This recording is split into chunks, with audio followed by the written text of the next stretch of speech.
Hey guys, this is D aka Dark Frozen Depths, back with yet another Kamihime project video. Now, I do have to be pointing some of this stuff out because there's definitely some good that came with the last maintenance, but holy crap, there's quite a lot of bad that's going on right now, and they definitely need another maintenance. First and foremost, there's some things. They did get the 3,000 magic jewels from the DWU thing, so they give they gave magic jewels based on how many people went to the Discord or whatever. That was easily done. Now, I'm looking at the maintenance contents right here. They changed the daily and weekly missions and revamped how some missions were cleared. And then some of them are rank based as well. So keep that in mind. They also changed how some of the stuff works, apparently, because there's a new party setup and whatnot that's not even listed here on this list. But for instance, I can go to my party and then hit switch party. Now you can view characters, now you can view weapons, now you can view Adolins right here.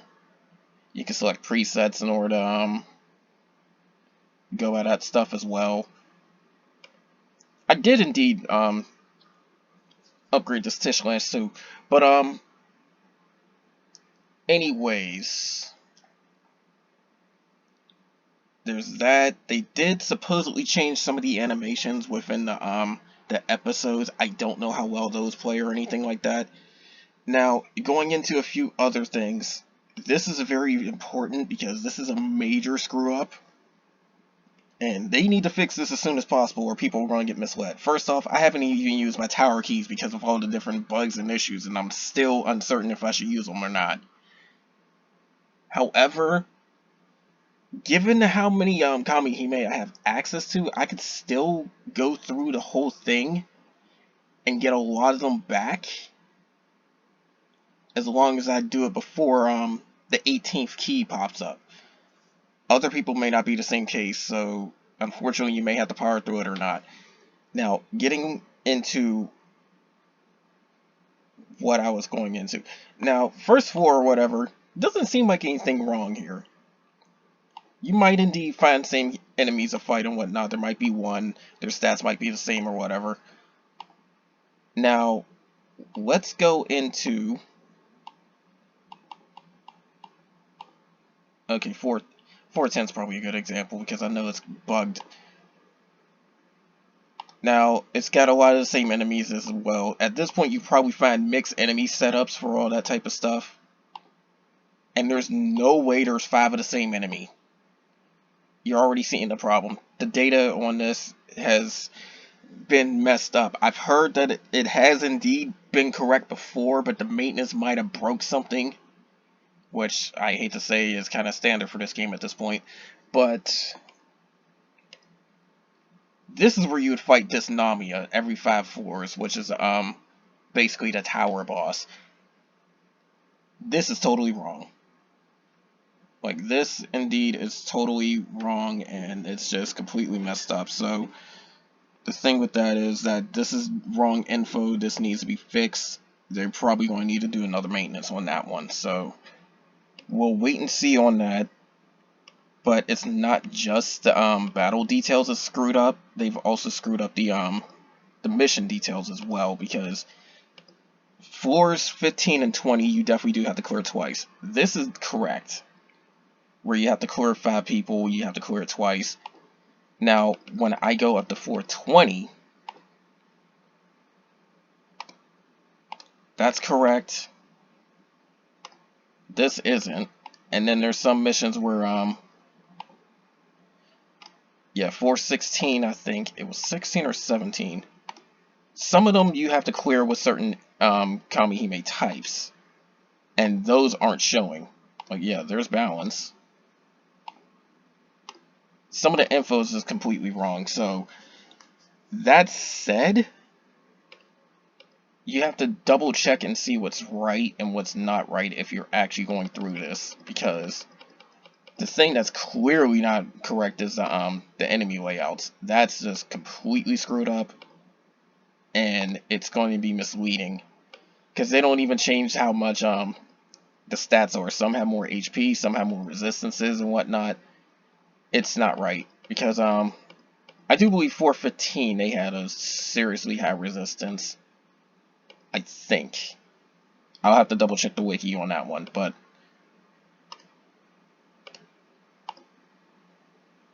yeah, there's no way the boss has standard resistance on that because this is the point where it starts getting expert or higher. So that's wrong info. That said, I'm going to the wiki right here. I'm not going to go over the entire bit of details because of the fact that this is a lot of stuff to go over, and this video will be much, much longer.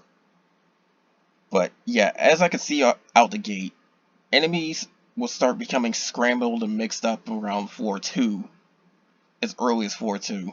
So that's the point where you should start seeing more than one enemy type, not everything listed as one enemy. And then HP is already shifting around quite a bit on floor 3. It said everybody was beginner. It's not. So the info definitely is wrong, and then you're already seeing like different attack patterns and whatnot they have, because that does indeed matter, depending on how strong you are. It definitely starts mattering around the later floors, because you won't be able to one-shot everything after a certain point.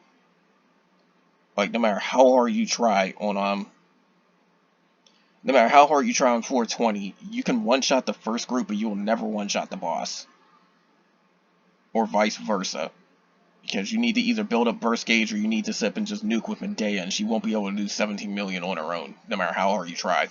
But, and that's on top of the near 3 million AoE you would have to do on the first part, so it's really 20 million. So, this, I'm going to basically slowly go through a whole bunch of this stuff just on screen, and then you can pause and see what info you need, because this is definitely going to be a big issue for people, because of the fact that if you lose a key, and that means you have less attempts to do it. You fail one attempt and you cannot clear all the missions, no matter how hard you try. That's how important it is to do the stuff on the first try. Now, granted, you can still get a lot of tower medals even if you do die, but it's still the simple fact that if you want to clear every single mission, you need to do all of this first attempt with dark teams with the right setups. So, that said, it is very, very important to know this info, and normally it's in the game, but I don't know why maintenance might have screwed it up or something. Especially for some of these later floors too, because these bosses get very, very dangerous and very, very deadly. They tend to do some really gimmicky stuff around floor 16 and 18. So that's where it looks very spiteful. Like, see, one orb count on a boss that has Ragnarok level resistance, meaning you're not going to debuff them that much, and you got to deal with them nuking quite often. And then typically around 418, you tend to get something really like gimmicky too, where they counter one of your skill types or something. But like I said, just slowly go through this info. That's why I've been like scrolling down a little bit at a time. That way you can pause on wherever you need the thing, because this is all translated. It's like through Google Translate, but it's the best you can do. I'll also put a link to this in the description so you know what's going on. And then they also measure HP by enemy strength on this. You can start seeing where immeasurable starts kicking in. And then all the missions were on the side up top, but I'll also scroll through that as well. If you complete every single mission, you should get close to 15,000 tower medals. With the turn bonuses and all that, you should get over that, because the first few floors, you can honestly do like a good 10 to 15 floors within the first 4 turns if you are strong enough. But you get a total of 22 keys, and you need 2 keys for 15 and 20, because you got to clear those twice. There's some suggestions right here on a whole bunch of different, like, enemy layouts and how to do these battles, but if you look at the enemy data, you'll be able to plan accordingly anyways. And then they break down who's who for a lot of stuff. If you did happen to pull DWU, it's hard to pronounce that sometimes, but if you did pull her, she's also someone you can use for this as well. She's not too bad for some of the tower content. But anyways, that's all for this. I have no clue when this is going to get fixed, and I'm pretty sure they're going to get notified of this one because this is pretty big. So, on top of that, the only other thing I could say is the fact that some people are still having some sort of connection issues where they're getting frequent errors or whatnot. Honestly, I don't know how this is going to be. The state of the game is getting a lot worse the more they try and do stuff. It seems like they either A, have people that don't know what they're doing, or B, they have a really archaic type of coding or something like that, because logically when you think about it, you can figure out why you start lagging a little bit when you start taking a lot of turns, like generally every 20 to 30 turns. That's because it's something where apparently they have a memory storage system where it remembers all the data from previous turns from every single player on top of that, so it gets worse when there's more. And because it keeps storing more and more and more data, it starts stacking more on top of more. Suddenly you go from KB to MB to probably even GB of storage, and it starts lagging like that. It's the easiest way to see examples of that is if you ever tried to solo one of the harder raids, or even more so, actually tried to kill Skillcoon and the Labyrinths, because the Labyrinth event, Skillcoon has like 1 billion HP, and you're really not supposed to be able to fight them, but the only way to be able to do that is with a Kamihime that can revive themselves every single turn. And there's only one in the game right now that can do that, I do believe. Maybe 2. So the whole thing with that is that you'll be able to just cheese the fight where you end up killing Labyrinth with one character, and it takes like 900 plus turns, so you'll really start seeing the turn lag later down the line. That said, it just piles up a lot of data, and it starts making things run slower and slower and slower and slower until you're either A, done with the fight, or B, quit. That's one of the things I've had to mention because of the fact that that is a pretty archaic type of way of storing memory. Now, there may be other things too. I noticed that when you load up the game, and I do believe I mentioned this in the last video, but when you load up the game, it connects to DMM games. It doesn't connect to Nutaku. So apparently the Nutaku server is just a gateway to the DMM side, and we're on like a completely separate DMM server. So that's a roundabout way to get connections and all that too. So again, some of these issues may not be the devs' fault. If you really think about it, it may not. There may even be potential where somebody might be DDoSing the server too when we get like some seriously bad connections. However, I can't guarantee that it isn't their fault, because this stuff has happened very frequently and is kind of common at this rate. So I don't know. Me personally, I'm not going to try to bother playing the game when it's screwing up like this, so I typically try to wait for them to fix it. But at this rate, I probably am going to quit the game, because if I end up having to go through tower and I haven't used any of my keys because they keep doing all these different errors and whatnot, I'm just going to flat out quit the game. I'm just not going to bother. So simply put, the game is definitely getting to points where it's getting unplayable in some cases. So quite frankly, I'm not looking forward to a lot of this stuff. I still put this info out there in case there are people still trying to play this. And if people want me to, I can still try to cover info for events and whatnot. But simply put, this isn't looking too good. Like, this really isn't looking too good. They've screwed up so much stuff. And the tower is a very important event because it is something that only happens every 2 months. And it gives you access to a very hard to obtain item because the SSR break limit items are not easy to get. Even if you pay for them, they are not easy to get because you would generally need 20 Dragonic Eyes to get one of these things. This is an event that can get you up to 2 free per event. So, that said, that's how important Tower really is. And it's the same thing with the guild competition too, because you only get 1 per event on that case, but it is something where you can start getting a lot of stuff very, very easily.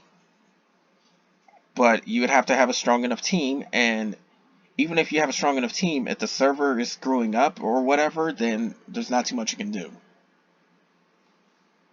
So I got this info out here, just letting people know. Honestly, it's still your own decision whether or not you want to keep playing this game, but honest opinion, this game is not going to last long. It is so many screw-ups back to back at this point. More and more people are quitting due to it, and I don't blame them. I really don't. At the same time, if somebody truly enjoys this game, they can still continue playing on the Nutaku side. Far as I know, Jorin and DMM are not having these issues. As far as I know. They could be, or there might even be other issues they have under the surface, but all I know is they definitely seem to be better than the Nutaku servers at this rate. So honestly, if you do want to continue the game and don't mind restarting, play one of them.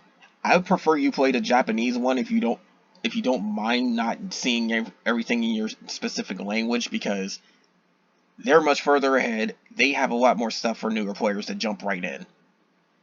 But personally, I'm done with this game if I can't transfer my progress to Jorin or something like that, because I don't want to start over. I put money into this game. I've been playing it since day one.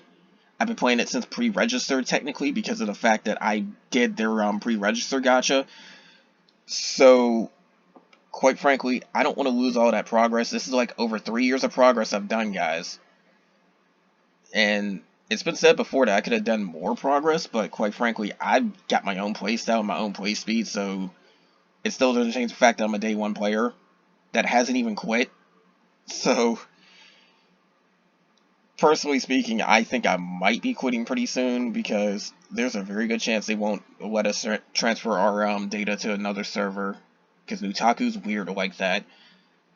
But quite frankly, it depends on what happens, guys. If I can do Tower without issues, then fine. But I don't want to take the risk right now when there's some messed up server connections, because remember, I record Tower videos. I record all my attempts at Tower, even if they're completely blind.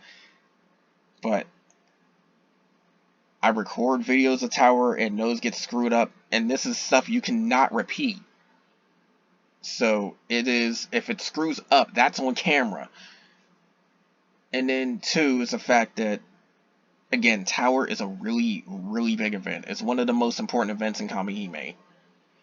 So, that said, I don't know too much I can do about that. But you see why I don't like covering videos of this type of stuff, because, honestly, this video went longer than I wanted it to.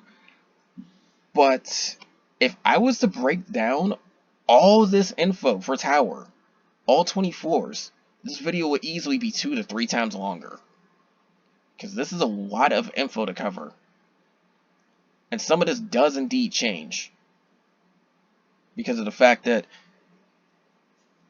the second time a tower appears, they added another 5 floors.